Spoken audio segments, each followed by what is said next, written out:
Nous allons rentrer dans l'enseignement.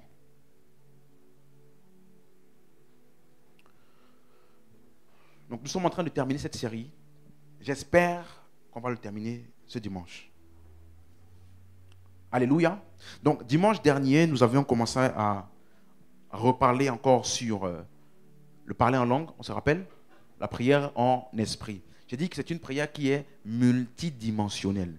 Dans 1 Corinthiens 14, le verset 2, c'est des rappels, donc je vais aller assez rapidement. 1 Corinthiens 14, verset 2, la Bible dit: en effet, celui qui parle en langue ne parle pas aux hommes, mais à Dieu, car personne ne le comprend, et c'est en esprit qu'il dit des mystères. En d'autres termes, lorsque tu parles en langue, tu parles à Dieu. Donc le premier aspect de la prière en langue, ça te permet de jouir de ta relation, de ta communion avec le Père. Amen. Donc tu entretiens une discussion, tu parles avec Dieu. Le deuxième point, verset 4, il dit: celui qui parle en langue s'édifie lui-même. Donc pendant que je parle en langue, je suis en train de parler au Père, mais en même temps, je suis en train de m'édifier moi-même. Tu es avec moi jusqu'ici? Et troisièmement, pendant que tu pries en langue, tu es en train de faire arriver les choses. Tu es en train de provoquer des changements dans les circonstances, parce que la Bible dit dans Jacques chapitre 5, verset 16, la prière du juste a une grande efficacité. Elle agit avec une grande force. Donc quand je prie, j'amène des changements. Donc, quelqu'un suit jusqu'ici? Je parle avec le Père, je me fortifie, je m'édifie moi-même.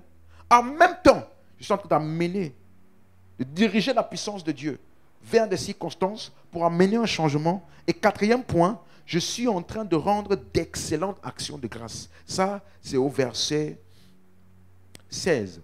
Autrement, si tu rends grâce par l'Esprit, comment celui qui est dans les rangs de l'homme du peuple répondra-t-il amen à ton action de grâce, puisqu'il ne sait pas ce que tu dis? Tu rends, il est vrai, d'excellentes actions de grâce. Alléluia. Donc, c'est multidimensionnel. Lorsque tu parles en langue, tu es en train de rendre d'excellentes actions de grâce. Tu t'édifies toi-même, tu parles et communies avec le Père, et tu fais arriver les choses dans les circonstances. Dis amen si tu as compris jusqu'ici. Donc, voilà pourquoi nous avons dit que la prière, donc, c'est prendre sa place en Christ devant les circonstances. La prière est le moyen par lequel je prends ma place en Christ devant les circonstances et devant les situations de la vie. Nous avons également dit donc que la puissance qui fait arriver les choses, la puissance qui agit dans la prière, elle est résidente où? En nous.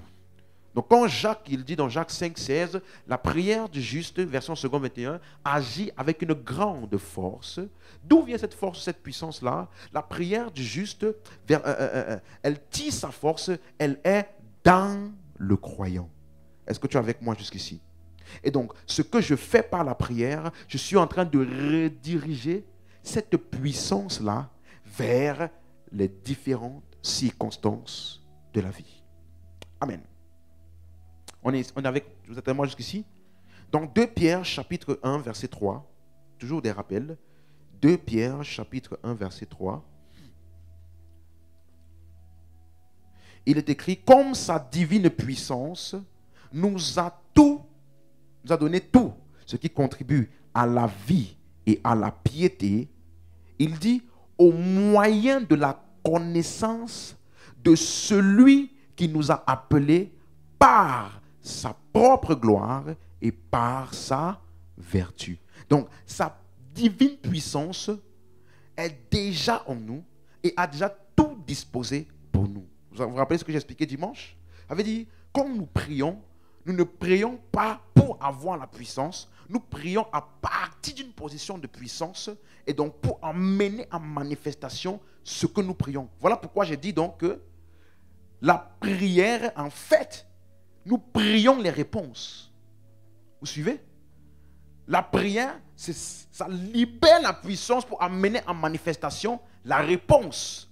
Donc, quand je prie prie pour quelque chose, ma prière, en fait, c'est l'extériorisation, la manifestation extérieure de la réponse.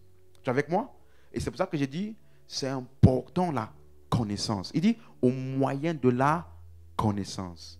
Ça veut dire que deux personnes peuvent prier. Si ils n'ont pas le même niveau de connaissance, ils ne pourront pas dégager le même niveau de puissance. Vous suivez? Si tu prends un tuyau pour arroser, n'est-ce pas? Quelqu'un avec moi jusqu'ici? Ou pour remplir un seau d'eau. Si le tuyau là est petit comme ça va remplir le seau d'eau. L'eau va passer dedans. Vous êtes d'accord avec moi? Mais, entre celui qui a le petit tube comme ça et celui qui a le gros tube comme ça, c'est le même temps qu'ils vont prendre pour véhiculer l'eau. Mais ce n'est pas la même quantité qui va sortir. Voilà pourquoi tu dois grandir dans la connaissance. Vous avez compris mon exemple? Il dit au moyen de la connaissance. Donc, plus je grandis dans la connaissance de celui qui m'a appelé, plus je manifeste sa puissance. Elle nous a tout donné, ce qui contribue à la vie et à la piété, au moyen de la connaissance. Dis à ton voisin, tu dois grandir en connaissance. Alléluia. Voilà pourquoi, regarde, il dit dans Éphésiens 3, verset 18, avant d'expliquer d'où vient la puissance, il dit, regardez le sujet de prière, afin que vous puissiez, donc il prie, verset 18, afin que vous puissiez comprendre avec tous les saints quelle est la largeur, la longueur, la profondeur, la hauteur. Regardez verset 19, et connaître l'amour de Christ. Et faire quoi? Connaître. Tu es avec moi jusqu'ici?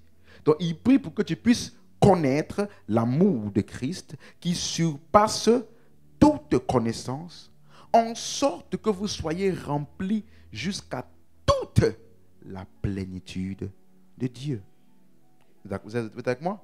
Et verset 20 maintenant il dit, or, à celui qui peut faire, par la puissance qui agit en nous, infiniment au-delà de ce que nous pensons ou demandons. Donc, Paul prie pour que tu puisses grandir en connaissance. Et il dit que ce par quoi cette prière-là va être exaucée, c'est par quoi? La puissance qui agit en nous. Et quand cette puissance agit en nous, va nous aider pour grandir dans la connaissance, qu'est-ce qui va se passer? On va pouvoir manifester plus de puissance. Et quand tu manifestes plus de puissance, tu vas encore plus dans la prière pour libérer encore plus. Et que plus tu libères encore plus tu grandis en connaissance. Tu vois un peu? Ça veut dire que un homme, suis-moi maintenant, qui s'adonne à la parole, parce que ce n'est pas la parole que tu as toutes les informations et que tu as tout ce qu'il te faut de Dieu, de la connaissance de Dieu. Tu me suis? Donc, un homme qui se donne à la parole et aux prières intensives est un homme qui marchera dans les dimensions élevées de sa puissance. Quelqu'un a compris ce que je viens d'expliquer? La parole et la prière. Voilà pourquoi, c'est toi, si tu lis Acte 6, verset 4, lorsque les apôtres, ils faisaient tout à l'église à l'époque, il a commencé à avoir beaucoup de personnes. Ils n'avaient plus le temps de faire ce qu'ils faisaient comme tâche essentielle du ministère. Ils ont dit, il n'est pas convenable que nous laissons la parole et le ministère pour servir aux tables. Choisissez 7 diacres qui vont s'occuper de ça. Et il dit, et nous appliquerons à la prière et au ministère de la parole. Tu vois? C'était ça leur secret. La prière et le ministère de la parole. Il n'y a pas de ministère de la parole efficace sans la prière. Alléluia. Donc, quand on voit les prières de Paul, ce sont en fait les réponses que vous devrez avoir dans la prière. Donc, nous prions les réponses, nous détenons donc les réponses dans la prière. C'est nous qui déterminons les réponses. Parce que la puissance pour exaucer nos prières est en nous. Alléluia. Et donc, on a continué en parlant de la prière avec les autres. la prière avec les autres. On se rappelle que on a expliqué, quand tu lis Acte 1, verset 14, Acte 1, verset 14 nous dit, lorsque le Seigneur, il s'en est allé, les disciples étaient tous ensemble d'un commun accord et ils persévéraient dans la prière. Vous me suivez? Et puis quand tu vas maintenant lire dans Acte 2, ils étaient tous ensemble, verset 1, dans le même lieu. Et donc qu'est-ce qui s'est passé? En priant ensemble, en étant ensemble dans le même lieu, à prier ensemble. Alors qu'est-ce qui s'est passé? Lorsque il y a eu les fusions de l'esprit, tous furent remplis du Saint-Esprit. Pas quelques-uns. Donc, il y a un bénéfice lorsque nous prions ensemble. Un autre exemple, c'est dans Acte 4, le verset 24. Lorsqu'ils ont commencé à élever la voix pour prier ensemble, parce que les apôtres étaient persécutés. Ils ont élevé la voix, ils ont prié. Et le verset 31 nous dit, quand ils eurent prié, le lieu où ils étaient assemblés trembla et ils furent tous remplis du Saint-Esprit. Dis avec moi tous. Ça veut dire que dans Acte 2, ils furent tous remplis. Dans Acte 4, ils furent tous remplis.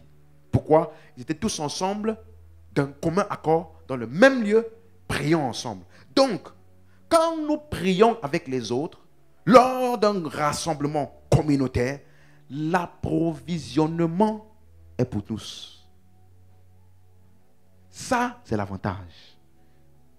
L'approvisionnement de ce qui est atteint, déclenché dans ce moment de prière-là est bénéfique à qui? À tous.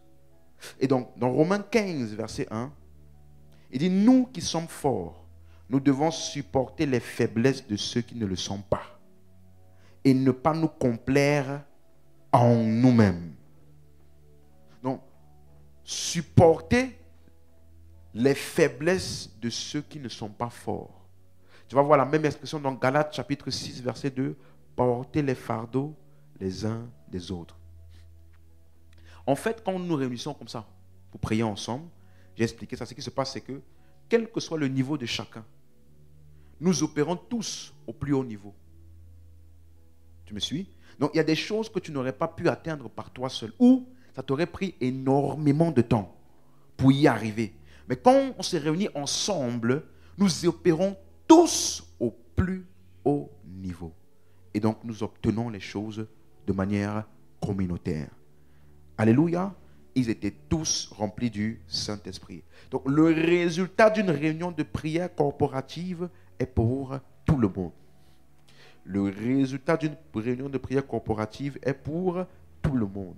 Et j'ai expliqué que ça parle des sujets de prière qui nous impliquent tous. Amen. Quelqu'un avec moi jusqu'ici?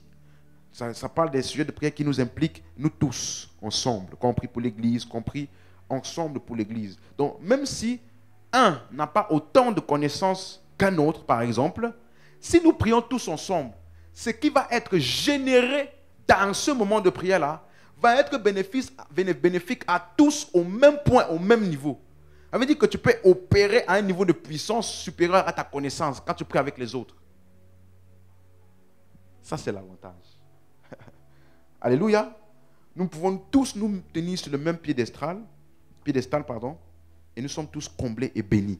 Maintenant, j'ai dit que j'allais, avant d'avancer, j'ai dit dimanche dernier, j'allais parler maintenant du cas où quelqu'un vient te voir toi pour prier avec toi par rapport à son problème à lui, pas ton problème.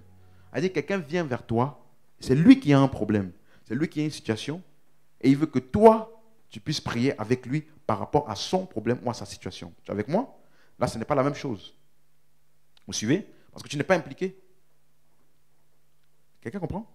Donc, comment est-ce que ça se passe? Quand quelqu'un veut te voir comme ça, la première chose qu'il faut toujours demander, apprenez à demander aux gens en quoi ils croient. Il faut que tu sois clair en quoi cette personne-là, elle croit en quoi? À quoi s'attend-elle de la part de Dieu? Parce que dans Jacques chapitre 5, verset 14, Jacques chapitre 5, verset 14. Quelqu'un parmi vous est-il malade? Qu'il appelle les anciens de l'Église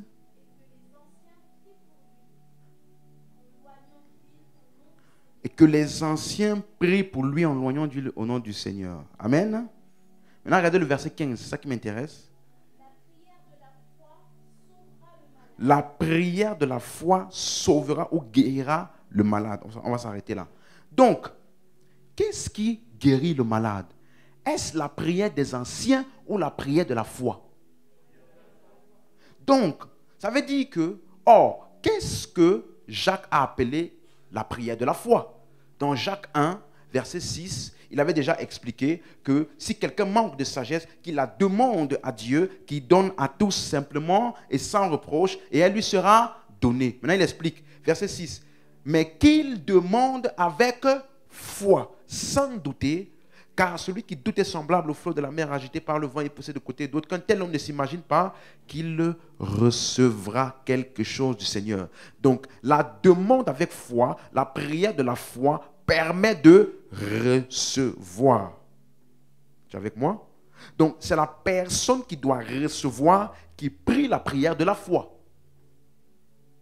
Est-ce que quelqu'un suit jusqu'ici? Donc, ça veut dire que, oui, les anciens vont prier. Mais le malade doit aussi prier la prière de la foi. Parce que c'est lui qui doit recevoir. Quelqu'un a compris ce que je viens d'expliquer? Ça veut dire, si je viens pour prier pour toi, en priant pour toi, il faut que toi aussi, tu fasses ce qu'il appelle prier, la prière de la foi, ou alors recevoir par la foi. Donc, les anciens, le malade. Il ne faut pas mélanger les deux. Vous êtes avec moi? Je viens, je prie pour toi, je t'impose les mains, je déclare ta guérison. Mais toi, pendant que je fais ça où? Après que je fais ça où? Tu dois coopérer. Parce que lorsque je viens pour prier pour toi, ce qui se passe, c'est que la puissance est libérée. Maintenant, toi, tu reçois. Donc, je rends la puissance disponible. Mais c'est à toi de recevoir. Regarde, Jésus avait la puissance de Dieu en lui et sur lui, disponible pour guérir. Vous me suivez? Une femme est venue dans une attitude de foi pour... Qu'est-ce qui s'est passé? Dès qu'elle a touché Jésus, qu'est-ce qui s'est passé? Ça veut dire que, sans l'approbation de Jésus, elle a reçu de Jésus. Parce que la foi reçoit dès que la puissance est rendue disponible. La foi reçoit. Donc, quand je viens pour prier avec toi, on libère la puissance pour ta guérison. Toi, qu'est-ce que tu dois faire? La prière de la foi guérira.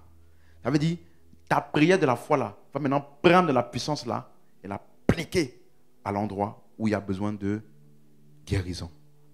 Donc, c'est la personne qui est malade qui a la plus grande action à faire. Recevoir par la foi. Donc, je viens, je prie pour toi, j'impose les mains, on déclare ensemble. Toi, tu dois maintenant dire, je reçois au nom de Jésus. Je crois que j'ai reçu ma guérison maintenant. Et puis tu agis comme quelqu'un qui a reçu. Vous voyez? C'est pour ça qu'à chaque fois Jésus disait, lève-toi et marche. Ne pouvait-il pas simplement prendre la personne lui-même? Pourquoi a-t-il besoin de donner, lève-toi et marche? Parce que le fait de se lever là, c'est parce que tu crois que tu as reçu de lui. Et qu'est-ce que tu fais? C'est une attitude de foi. Je me lève. La foi reçoit. Si, lève-toi et marche. Tu ne vois pas que je suis paralytique? Tu ne vois pas que je suis paralysé? Comment tu peux me demander de me lever et marcher? Il va rester paralysé, même si Jésus a toute la puissance pour le guérir. Tu as compris maintenant? Donc c'est ta foi, c'est ta foi. Peu importe le niveau de puissance de la personne qui vient. Tu vois maintenant? Les anciens, ce sont des personnes qui sont plus martyrs dans la foi, qui sont plus expérimentés. Donc, ils ont un niveau de puissance qui peuvent libérer plus que toi. Ou plus facilement. Tu me suis? Donc, ils rendent la puissance comment? Mais ça peut être disponible pour toi. Et puis, tu n'en tires pas bénéfice. Parce que tu n'as pas reçu. Voilà pourquoi cette femme-là, elle a reçu de Jésus sans que Jésus ne soit au courant. Parce qu'elle est venue en étant pleinement consciente. Lui là, il a la puissance de guérison pour ma guérison. Et en elle, elle se disait, dès que je le touche, je serai guéri. Ça veut dire que l'image intérieure qu'elle avait d'elle-même, à partir du moment où elle va le toucher là, était clairement établie. Je suis guéri.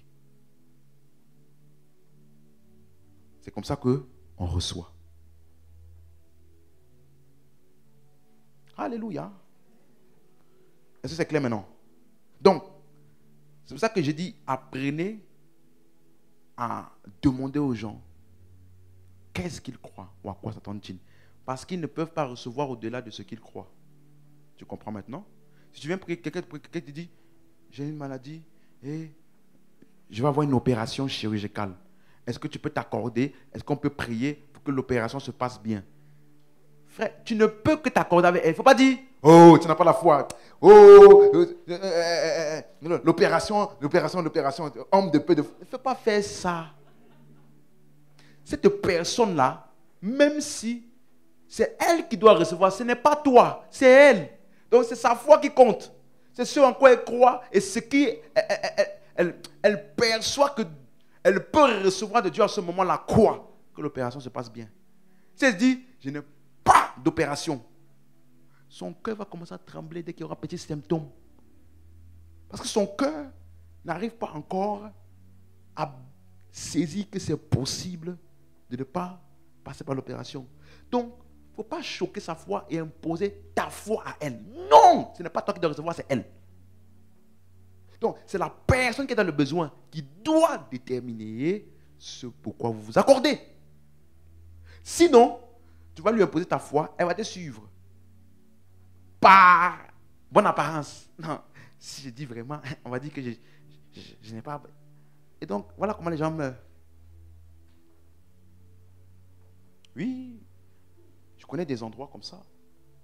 On a dit aux gens, oh, tu vas voir le médecin? Tu as fait check-up? Tu as fait un check-up sur le médecin?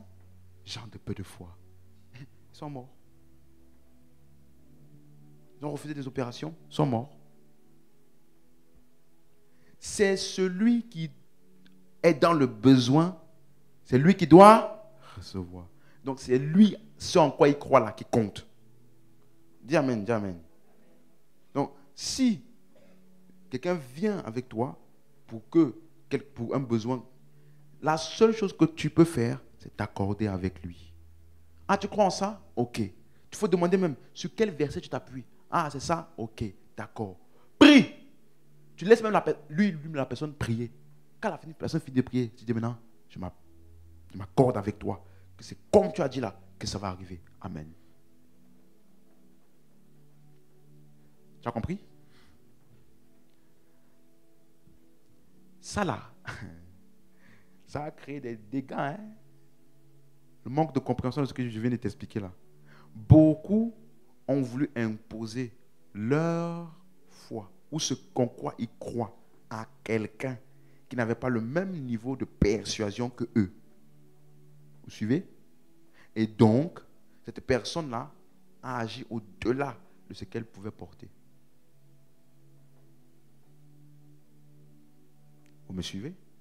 Donc, en quoi, quelqu'un va te demander en quoi est-ce que, ou même toi-même, avant de venir vous parler, en quoi tu crois? Tu t'attends à quoi exactement? Ok, c'est ça? Tel verset, c'est ça? Ok. Je m'accorde avec toi. En fait, quand tu t'accordes avec la personne, ce qui se passe, c'est ce que j'ai expliqué. la puissance générée par une seule personne n'est pas la même que générée par... Donc si c'était toi seul là, peut-être que tu aurais dû déclarer ça pendant 1 mois, 2 mois. Je déclare, je déclare. Et à chaque fois que tu déclares, la puissance est libérée, libérée. Mais quand vous vous accordez, tu vois maintenant, c'est 2 personnes qui ont la même cible, qui s'accordent ensemble. Mais rappelle-toi, qui doit recevoir? L'accord là, ça rend juste plus de puissance disponible rapidement. Mais qui doit recevoir? Tu es avec moi maintenant? Vous avez bien compris? C'est pour ça que des fois, tu dois travailler sur la foi de la personne. Vous suivez? Des fois, tu dois faire ça. Parce que, par exemple, je me rappelle tellement le nombre de personnes ici déjà à l'église qui ont reçu le baptême du Saint-Esprit, comme ça. Vous voyez? Je sais que si je te dis, pas la langue là, non, dans ton cerveau là, ça va bloquer. Donc qu'est-ce que j'ai fait? Je te prends, je t'assois, je te montre tous les versets, toute la connaissance qui te fait comprendre que c'est à ta portée. Là maintenant, ton cœur s'aligne. Tu crois maintenant que c'est vraiment à toi et c'est disponible pour toi.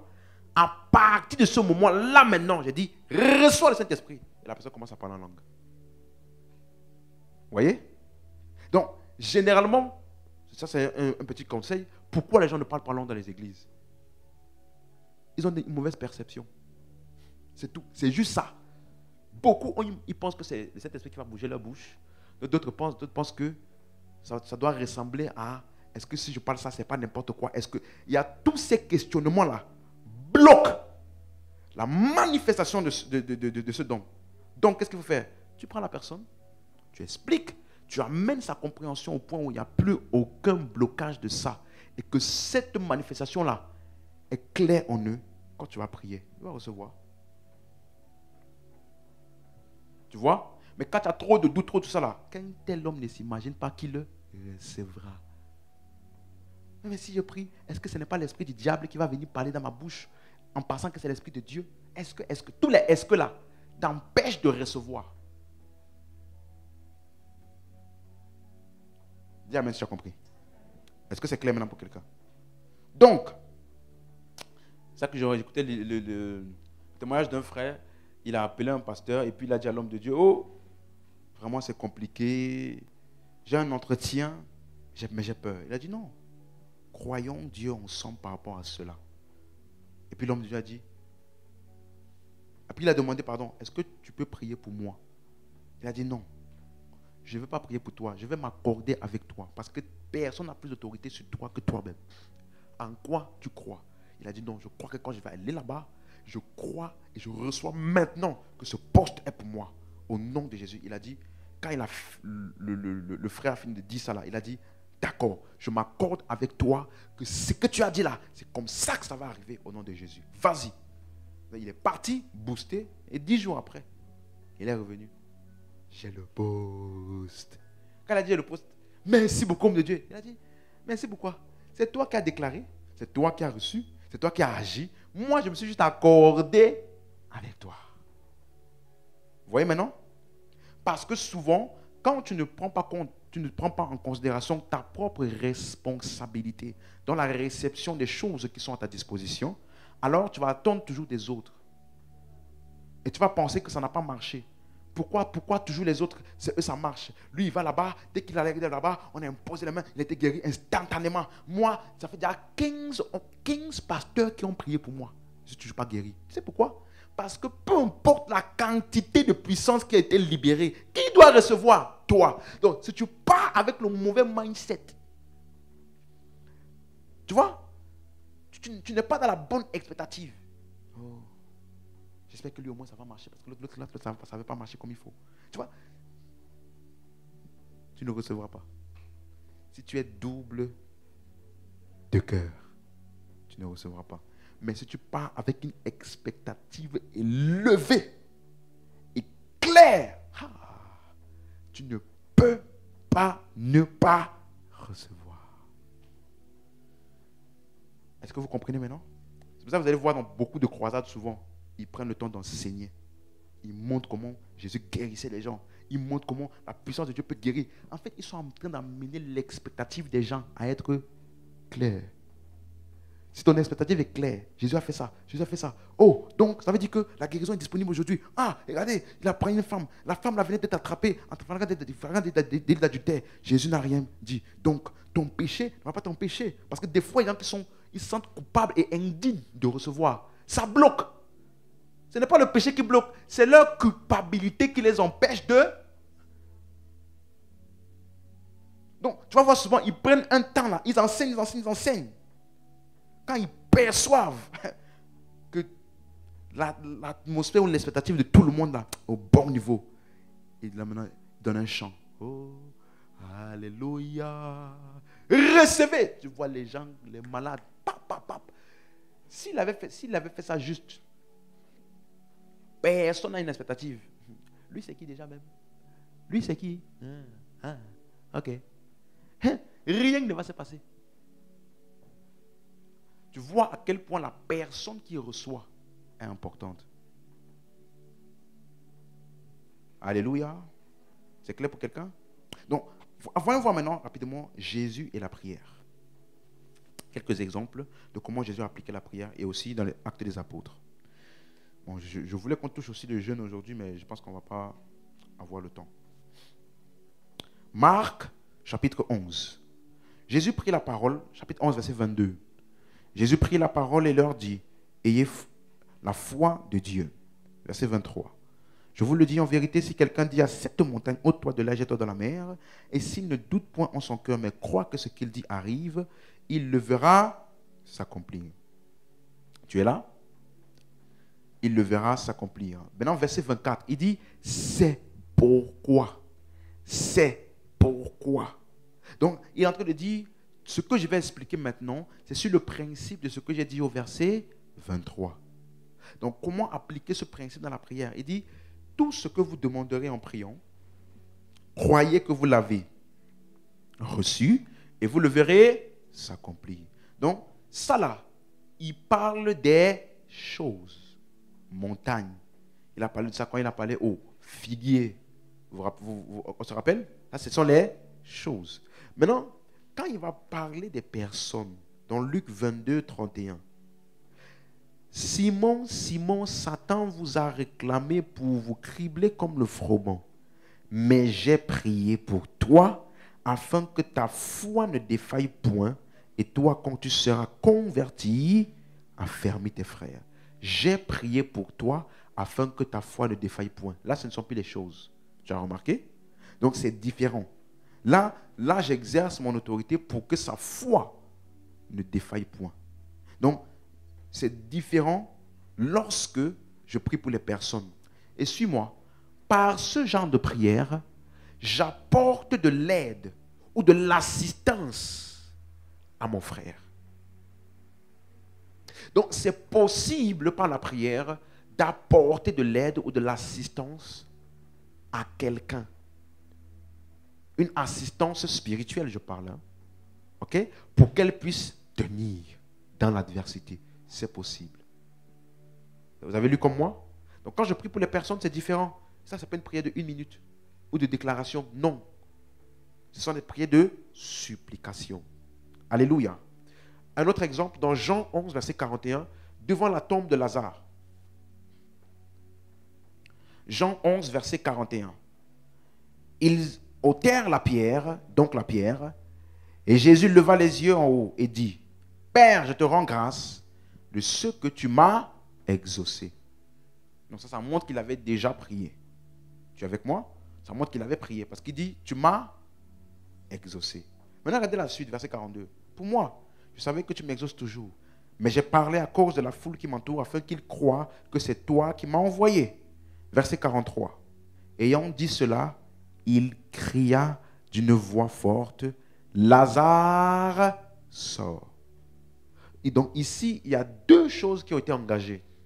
Non seulement la prière de supplication, la prière qui était engagée par rapport à la circonstance, mais maintenant, en plus de ça, il y a une commande qui a été libérée. Vous me suivez? C'est pour ça que je vous ai dit que dans la prière, les types de prières que je suis en train de vous expliquer, prier pour les choses, pour les personnes, tu dois aussi faire attention à ce qu'on appelle l'assistance du Saint. Vous vous rappelez? L'assistance du Saint-Esprit. Parce que si Jésus avait juste prié, prié, prié, prié, prié, prié. Amen. Merci Père de ce que tu m'as exaucé. Lazare serait toujours là-bas. Pourquoi? Suis-moi. Il aurait libéré beaucoup de puissance. Mais il n'a pas donné une direction à la puissance. Lazare! Sors. Maintenant, la puissance là est partie là-bas pour agir. Donc, des fois, dans certaines circonstances, il y a besoin que tu déclares. En plus de ce que tu as prié. Des fois, il y a besoin que tu poses une action. Vous me suivez? Que tu poses une action. Des fois, il a besoin que tu restes silencieux. Est-ce que tu me suis? Donc, tous les types de prières que je t'explique, n'oublie pas que la prière, c'est pour que tu reçoives. Pas quelqu'un de toi. Donc, pour que ce que tu as prié là arrive jusqu'à toi, ça peut être uniquement par la puissance de Dieu qui a été libéré par ta prière. Mais des fois, ça peut nécessiter une action de ta part. Une action claire, concrète. Va faire ceci, ou bien reste à tel endroit, ou bien parle. Maintenant comme ça. Tu dois dépendre de l'assistance du Saint-Esprit. Vous suivez? Regarde, à chaque fois que Jésus guérissait des personnes, c'était toujours différent. À une personne, il a dit, va te laver à la piscine de Siloé. Va te laver là-bas. Il voit une autre personne, il crache par terre, il fait de la boue, il met. Pourquoi n'a-t-il pas fait à tout le monde la même chose? Tu vois? Parce que chacun reçoit différemment. Il y a une action que tu dois poser. Naaman est venu voir le prophète, on a dit, va te laver 7 fois. Mais toutes les autres personnes ne sont pas lavées 7 fois. Tu es avec moi? Donc, fais très attention à l'assistance du Saint-Esprit quand tu as prié. Quelqu'un me suit? Des fois, on va te dire, tu vas recevoir, va donner une offrande de tel montant à telle personne. Ou va faire un cadeau tel comme ça à tel. Ce sont des instructions que tu reçois qui vont te permettre de recevoir ce pourquoi tu as prié. Vous êtes d'accord? Vous avez compris? Donc, dès que tu pries, sois sensible à l'assistance de l'Esprit. Donc, maintenant dans Jean 17, il a prié pour l'Église et son langage est encore différent. Allons voir, à cause du temps, allons dans le livre de Actes 4. Regardons comment ils ont prié là-bas contre la persécution. Les apôtres étaient persécutés et à partir du verset 29, Acte 4, verset 29. Est-ce que tout le monde suit toujours? Amen? Ok. Acte 4, verset 29. Ils ont prié parce que les apôtres étaient persécutés, n'est-ce pas? Mais est-ce qu'ils ont dit, Seigneur, arrête la persécution? Non, n'est-ce pas? Parce que Dieu ne peut pas le faire. Allô? La persécution est le résultat de la volonté d'un homme en action qui a décidé quelque chose. Et Dieu ne peut pas outrepasser la volonté de quelqu'un. Quelqu'un disait, il a voulu me persécuter, il s'est fait des prières, et puis, tant qu'il n'a pas changé de décision là, tu ne dors plus. Tu n'auras plus de sommeil tant que tu ne changes pas d'avis. Ça là, ce n'est pas la puissance de Dieu. Vous me suivez? Ce que Dieu peut faire par contre, c'est la personne qui vit la persécution. Te fortifier. Donc regardez comment il prie. Maintenant, Seigneur, vois leurs menaces et donne à tes serviteurs d'annoncer ta parole avec une pleine assurance. En étendant ta main pour qu'il se fasse des guérisons, des miracles, des prodiges par le nom de ton saint serviteur, Jésus. Donc tu vois qu'il demande qu'ils aient que malgré les persécutions là, qu'ils continuent d'agir et de prêcher et de faire tout ce qu'ils ont à faire, annoncer la parole avec une pleine assurance. Donc, pendant les persécutions, oh, ma famille me persécute. Seigneur, tout le monde est contre moi. Agis. l'action de Dieu là.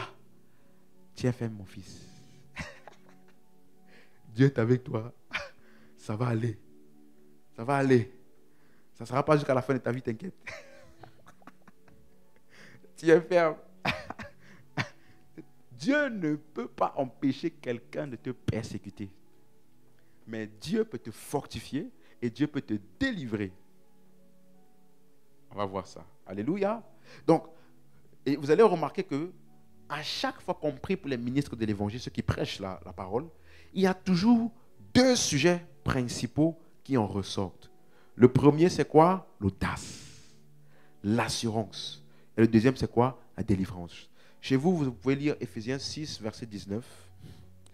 Éphésiens 6, 19 et Colossiens 4, versets 2 à 3. L'apôtre Paul demande, priez pour moi, afin que je puisse annoncer hardiment et librement le mystère de l'évangile pour lequel je suis dans les chaînes. Vous voyez?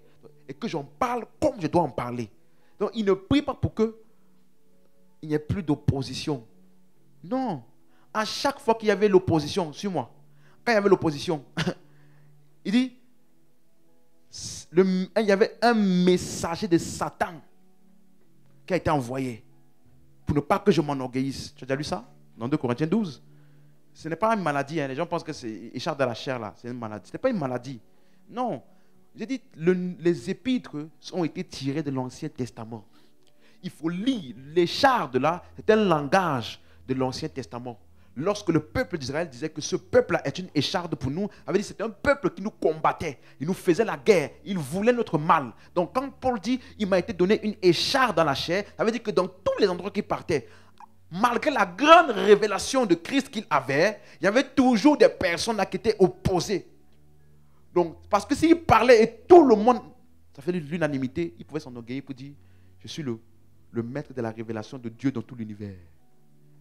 Donc, il a été mis un messager de Satan. Le mot Satan veut dire opposition, adversaire.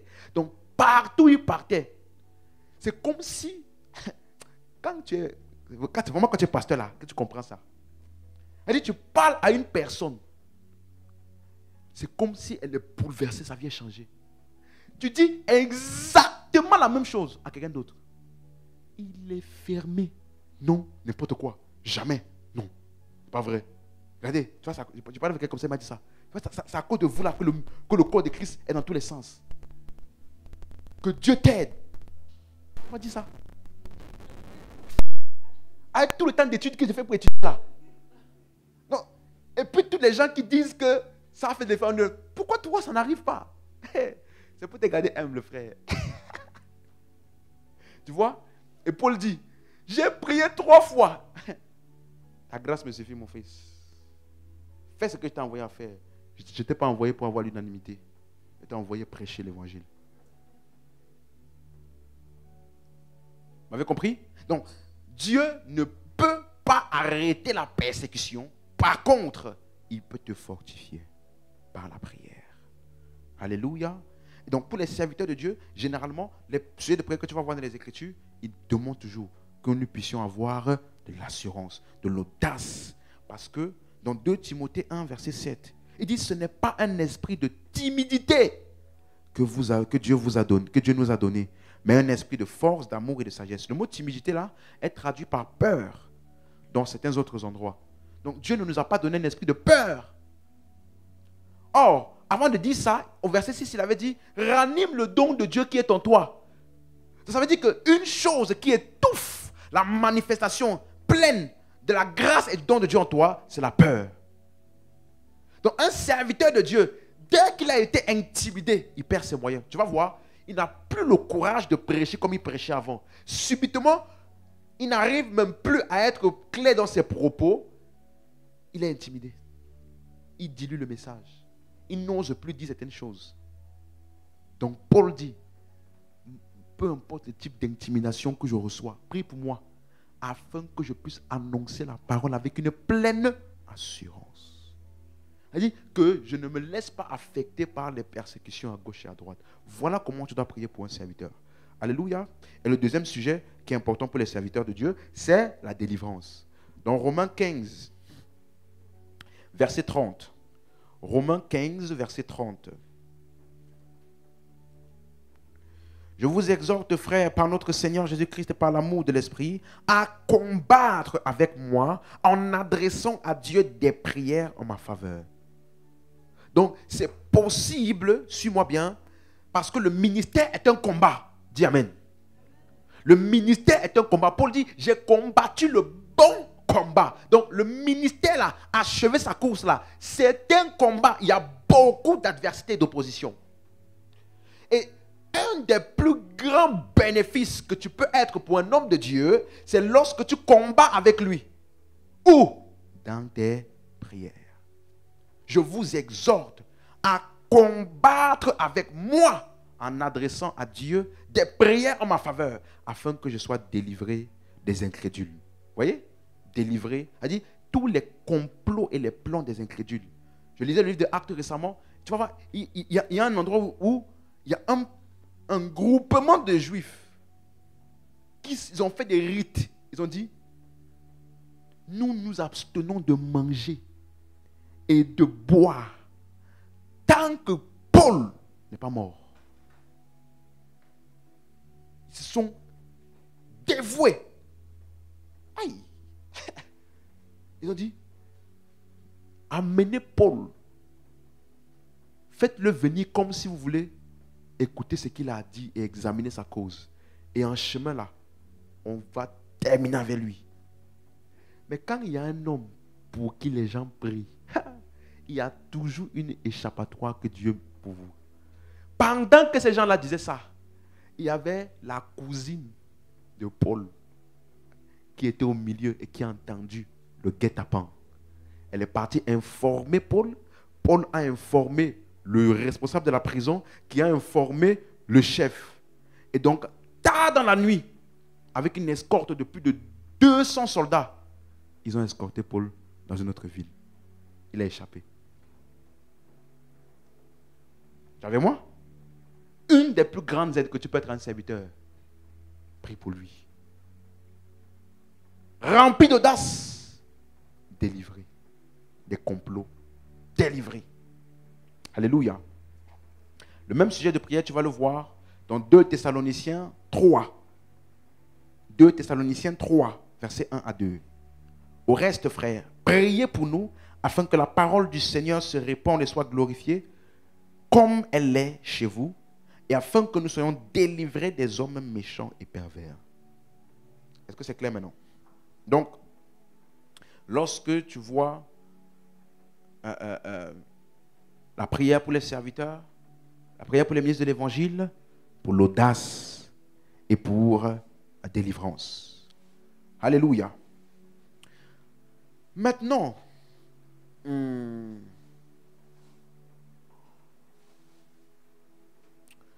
va parcourir un peu le livre de Actes.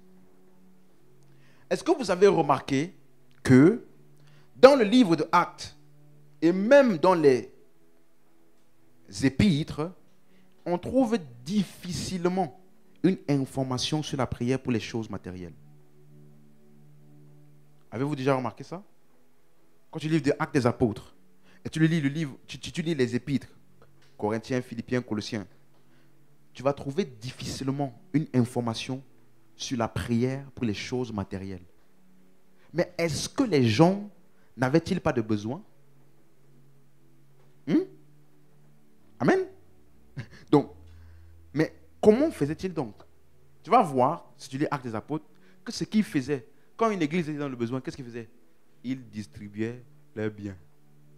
Ils pourvoyaient à leurs besoins, sans prière. Sans prière. Ah, tu as besoin de quoi? Ah, tu as besoin de 200 €. C'est chaud, c'est moi là. Ah, ok.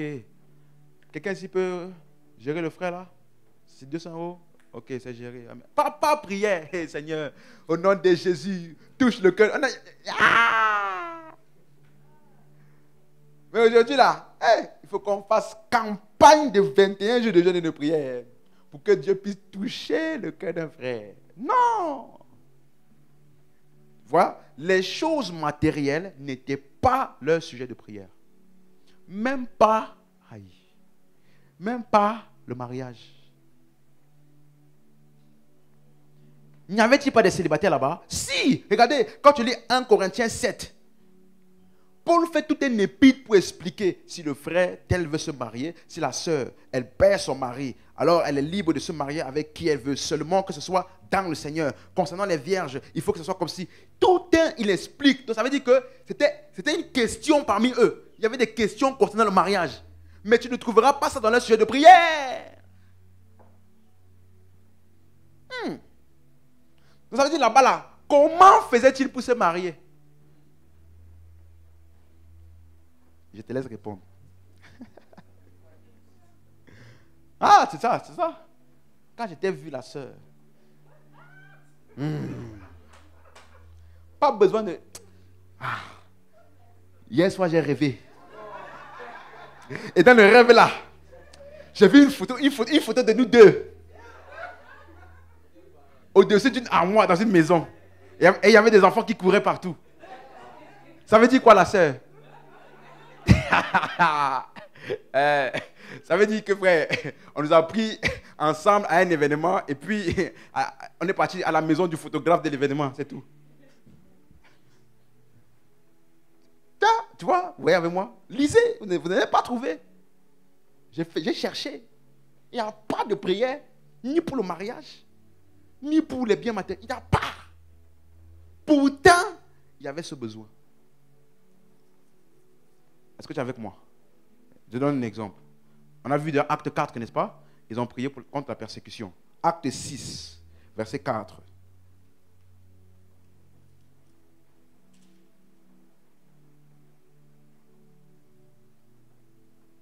Et nous continuerons, donc verset 2, pour voir le contexte. Les 12 convoquèrent la multitude et dirent, il n'est pas convenable que nous laissions la parole de Dieu pour servir aux tables.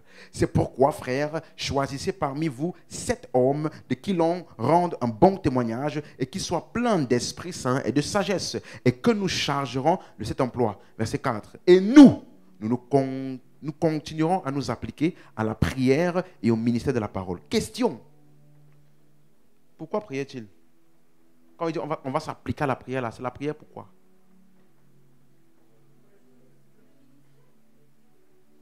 Ah, d'accord, hein? C'était pas pour le mariage, c'était pas pour... Il n'y avait pas ça. Ok. Acte 8, verset 15. Ceux-ci arrivaient chez les Samaritains, prièrent pour eux, afin qu'ils reçussent le Saint-Esprit. Clair, n'est-ce pas? Ils ont prié pour que les gens reçoivent le Saint-Esprit. Acte 9, verset 17. Acte 9, verset 17. Ananias sortit et lorsqu'il fut arrivé dans la maison, il imposa les mains à Saul en disant, Saul, mon frère, le Seigneur Jésus qui t'est apparu sur le chemin par lequel tu venais m'envoyer pour que tu recouvres la vue et que tu sois rempli du Saint-Esprit. Donc, ici, pendant que Paul priait, il a reçu le Saint-Esprit. Amen. Acte 10, verset 9. Le lendemain, comme ils étaient en route et qu'ils approchaient de la ville, Pierre monta sur le toit vers la 6e heure pour prier. Dis avec moi pour prier. Donc, pourquoi priait-il d'après toi? Donc, vous voyez qu'ils avaient une vie de prière active. Ce n'étaient pas des personnes qui négligeaient la vie de prière. Mais les choses pour lesquelles ils priaient n'étaient pas les choses matérielles. Est-ce que quelqu'un suit? Regardez Acte 12, verset 5. On dit que l'église était sans cesse en prière pour Pierre, parce que Pierre avait été emprisonné. Dans Acte 12, verset 5. Dans Acte 13, verset 2. Pendant qu'ils servaient le Seigneur dans leur ministère et qu'ils jeûnaient. D'autres versions disent pendant qu'ils rendaient culte au Seigneur, ils adoraient le Seigneur et qu'ils jeûnaient, le Saint-Esprit dit, mettez-moi à part Barnabas et Saul pour l'œuvre à laquelle je les ai appelés. Verset 3. Alors après avoir jeûné et prié, ils leur imposèrent les mains et les laissèrent partir. Donc tu vois qu'il semble que les gens prient plus. Dans la nouvelle alliance, ils priaient beaucoup plus concernant les personnes, les circonstances, pour leur avancer dans les choses de Dieu. Avez-vous remarqué cela? On n'a pas trouvé un endroit dans le livre des Actes des Apôtres où ils ont prié pour les choses matérielles. Est-ce que le pasteur est en train de dire que prier pour les choses matérielles, c'est anti-scripturaire? Non. Mais je dis que l'accent est mis davantage sur la prière pour les gens, la prière pour les événements, la prière pour la fortification personnelle, la prière comme dévotion à Dieu. Alléluia. Donc, c'est intéressant donc de noter que aujourd'hui, quand on apprend aux gens à prier, généralement, on leur apprend à prier concernant quoi? Oui, n'est-ce pas? Ah, tu as un besoin? Ne t'inquiète pas, parle à Jésus. Ah, tu as tel besoin? Parle. Bon, voilà comment, nous là, on nous a appris comme ça au début. Hein? Parle à Dieu. Confie ton problème à Dieu. C'est ça, n'est-ce pas? Généralement, c'est par ça qu'on commence à initier les gens dans la prière. Alors que, dans les Écritures, ce par quoi on doit t'initier, c'est à prier pour les choses spirituelles.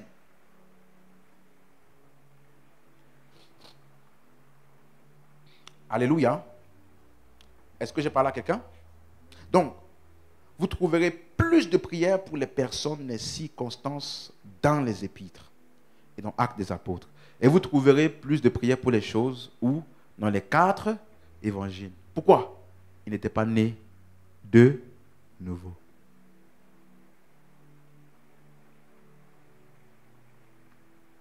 Ils n'étaient pas nés de nouveau. Non, si vous priez pour les choses spirituelles là, quelles choses spirituelles? Ils sont spirituellement morts. Ils n'ont pas la nature de l'esprit en eux. Tu suis? Mais une fois que tu as reçu l'esprit, tu dois parvenir à la connaissance de la vérité. Tu dois grandir en Christ. C'est ça maintenant qui est la partie majeure de ta vie de prière. Alléluia. Est-ce que c'est clair? Donc, bon, je pense qu'on va conclure. Laissez-moi introduire un petit peu le jeûne. Je pense que je ne vais même pas enseigner, je vais juste poser des questions. Que vous allez rentrer et réfléchir, on va répondre dimanche. Le jeûne est souvent appelé l'aide à la prière. On nous disait, tu as prié beaucoup, beaucoup, beaucoup. Tu n'as pas encore vu de résultat? Ajoute le jeûne. Quand Dieu va voir à quel point tu es vraiment déterminé, il va t'exaucer. Mais la première chose, est-ce que tu me suis? La première chose qu'il faut savoir, il n'y a aucune instruction dans les épîtres qui demande de jeûner. Tu dis amen, hein? Suis-moi. J'ai jeûné aujourd'hui. J'ai jeûné la semaine là. Demain, je vais jeûner. Donc, il ne faut pas croire que ce que je dis là, c'est pour dire que le jeûne ne sert à rien. Dis amen, hein? Donc, il n'y a pas, même dans le livre de Actes des Apôtres, il n'y a même pas vous devez jeûner. Tu jeûneras une fois par semaine afin que Dieu puisse se manifester avec toi. Aucun verset comme ça. Aucun. Dis amen. Mais, dans le livre de Actes, on dirait que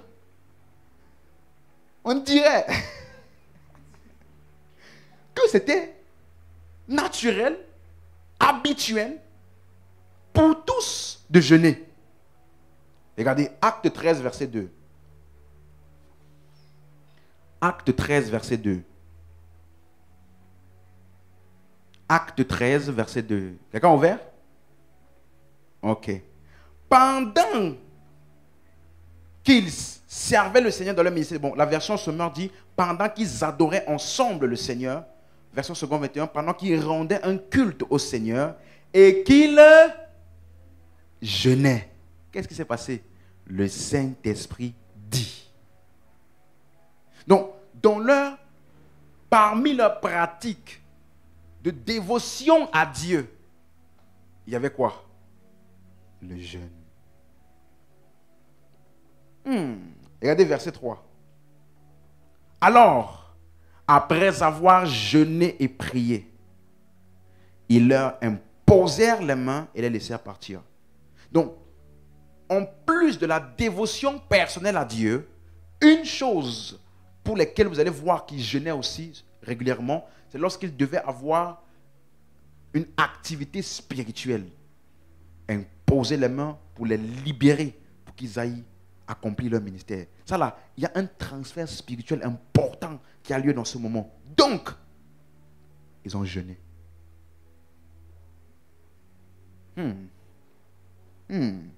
Même chose, vous allez voir ça. Acte 14, verset 23. Acte 14, verset 23.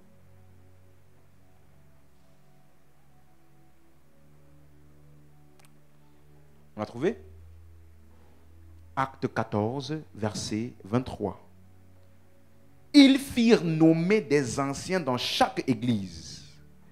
Et après avoir fait quoi? Prier et jeûner, il est recommandé au Seigneur en qui ils avaient cru. Donc, tu vois, à chaque fois, ils vont nommer les anciens pour une tâche importante. Qu'est-ce qu'ils font? On ne va pas faire cette activité spirituelle-là juste comme ça. Donc, c'est comme s'il y a une préparation dans le jeûne et la prière pour qu'une activité spirituelle se passe correctement. Est-ce que quelqu'un est avec moi jusqu'ici? Ils n'ont pas dit, vous devez jeûner. Mais tu le vois dans leur pratique. Ah. Amen. Même dans la vie de Jésus,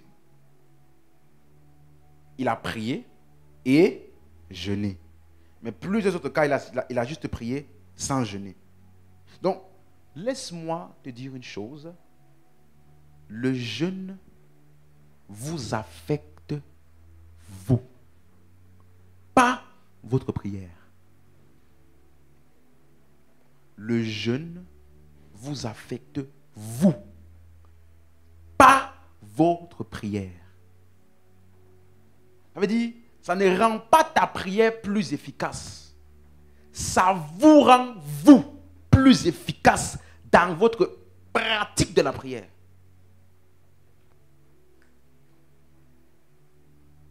Les gars, vous comprenez ce que je viens d'expliquer? Tu n'as pas compris? Est-ce que tu n'as pas compris parce que tu n'as pas compris, parce que tu n'as pas compris parce que tu ne veux pas comprendre? Tu vas dire, je ne comprends pas, donc tant que je ne comprends pas, je ne m'engage pas dans cette pratique-là. Il y en a, tu ne veux pas, tu ne veux, même si j'explique. C'est toujours pas clair, pasteur. Écoute-moi, le jeûne t'affecte toi. C'est comme si tu dois faire un marathon. Tu me suis? Si tu ne t'entraînes pas, le marathon reste le marathon. Mais toi, si tu t'entraînes, tu seras plus efficace lors du marathon. Vous comprenez maintenant? Donc, ce n'est pas ta prière. C'est-à-dire, quand j'ai jeûné là, quand je vais prier maintenant, ça sera... Non, c'est toi qui es affecté par le jeûne. Donc, quand tu es dans le jeûne, je n'ai pas le temps d'expliquer ça dimanche. Quand tu es dans le jeûne affaiblit le corps, n'est-ce pas? Ça affaiblit le corps, les facultés charnelles, corporelles, tout ça, n'est-ce pas? Or, ton corps est la limitation d'expression de ton esprit. Donc, si ton corps est affaibli, alors les activités spirituelles que tu vas faire seront mieux exprimées et toi aussi, tu auras plus de perception. Tu comprends? Parce que ce qui empêche... Pourquoi? Quelqu'un me demandait une fois. On est déjà en Christ, dis amen. Nous sommes dans les lieux célestes, n'est-ce pas? En Christ, n'est-ce pas? Mais qu'est-ce qui t'empêche, toi, de réaliser ça? Quand un chrétien meurt, il va où? Il va où? Tu sais bien répondre. Quand un chrétien meurt, il va où? Il dort. Donc, qu'est-ce qui lui arrive? il laisse cette enveloppe corporelle. Et sa seule réalité devient la réalité en Christ. Pour eux là, quand on dit, vous êtes approchés de la montagne de Sion, pour eux là, ce n'est pas mental, c'est la réalité. C'est aussi réel que toi et moi. Donc, ton corps est ce qui te permet de percevoir ce monde naturel. Ton esprit est ce qui te permet de percevoir le monde spirituel. Et les réalités. Donc, quand tu affaiblis le corps, n'est-ce pas? Tu perçois mieux quoi? Les réalités. Voilà pourquoi, en adorant le Seigneur et en jeûnant, le Saint-Esprit dit. Donc, ça veut dire, à ce moment-là, ils ont pu percevoir plus clairement la voix de l'Esprit.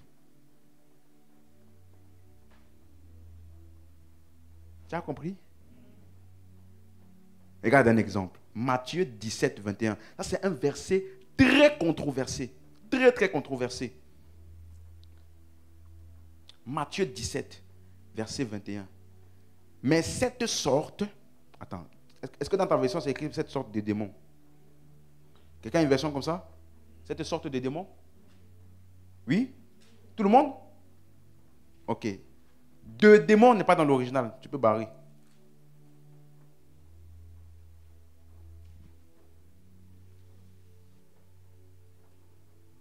Vous avez compris? Ça veut dire que... Bon, voyons le contexte rapidement. Verset 17.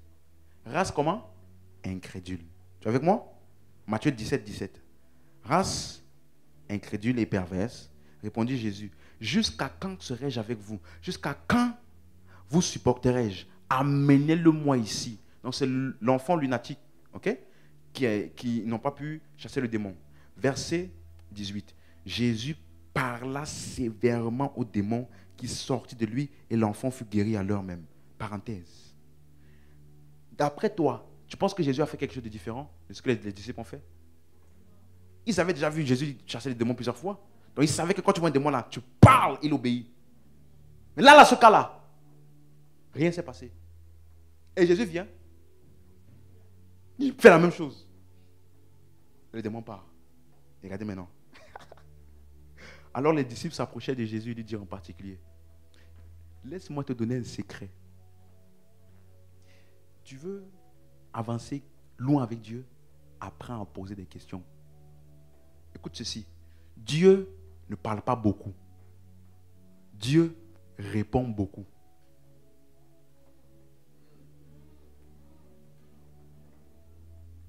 Dieu ne parle pas beaucoup.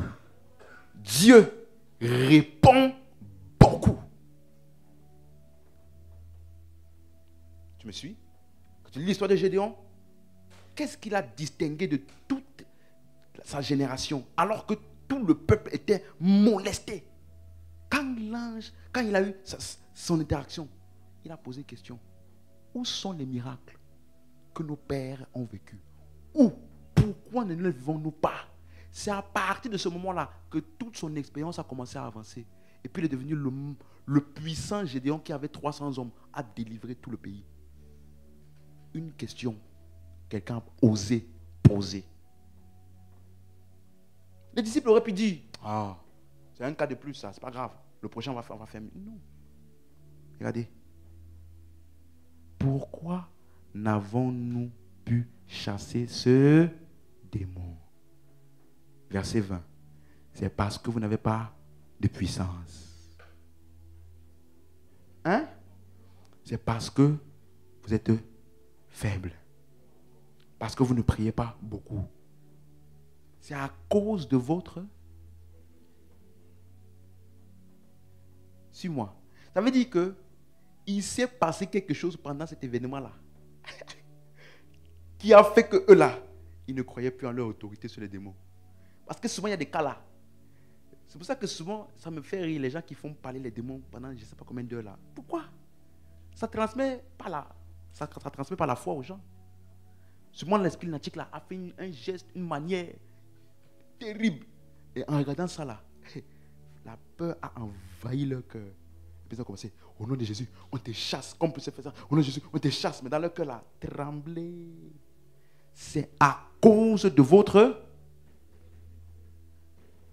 Maintenant, regardez, Jésus le dit, si vous aviez la foi comme un grain de sénévé, vous diriez à cette montagne, transporte-toi d'ici là, et elle se transporterait. Rien ne vous serait impossible. Mais ils ont dit, ils ont parlé. Vous voyez? Maintenant, il explique. Mais, verset 21, on a la page. Mais, cette sorte ne sort que par la prière et par le... Dans ta version, cette sorte de démon, n'est-ce pas? Enlève de démon. On peut s'élever.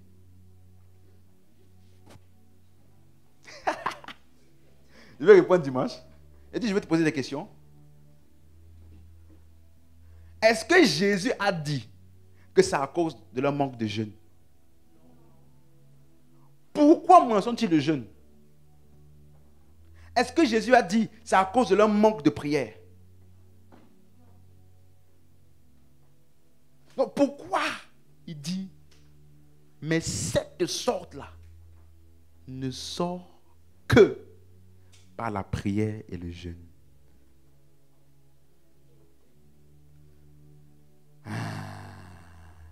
Rappelle-toi, la prière et le jeûne affectent qui?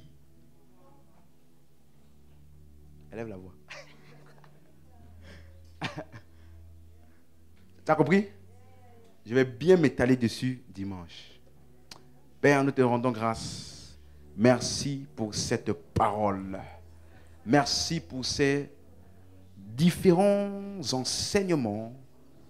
Merci de nous amener à comprendre pleinement tous les bénéfices de la prière et de prendre pleinement avantage, de sorte que devant n'importe quelle situation, nous savons comment engager ta puissance pour qu'elle agisse. Merci, Père, d'accorder à chaque personne, au nom puissant de Jésus, de saisir pleinement chacune de ces réalités, afin que nous puissions marcher pleinement